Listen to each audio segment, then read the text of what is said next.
સુરતમાં દરવાજામાં રાત્રે 12:35 વાગ્યે 9 બાઇક પર બેફામ નીકળી લોકોની ઊંઘ હરામ કરનારને પોલીસે દબોચ્યા છે। ઘટનાની વિગતો મુજબ ગત 5મી ફેબ્રુઆરીએ રાત્રે 12:35 કલાકે માન દરવાજા રેલવે રાહત કોલોની વિસ્તારની શાંતિ હણાઈ હતી। અચાનક 9થી વધુ ટુ વ્હીલર પર સવાર થઈને આવેલા અસામાજિક તત્વો હોર્ન વગાડતા અને બૂમો પાડતા પસાર થયા। પોલીસનો જરા પણ ડર ન હોય તેમ આ શખ્સો જાહેર માર્ગ પર બેફામ રીતે બાઇક હંકારી રહ્યા હતા। ટ્રિપલ સવારી અને હોર્ન વગાડી આતંકનું વાતાવરણ ઊભું કર્યું।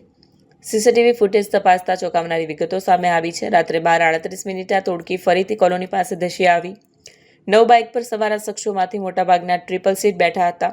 સતત હોર્ન વગાડીને તેઓએ સ્થાનિક રહીશોની ઊંઘ હરામ કરી દીધી। છેલ્લા ઘણા સમયથી આ વિસ્તારમાં આવા તત્વોનો ત્રાસ વધી રહ્યો હોવાની ફરિયાદો ઉઠી હતી।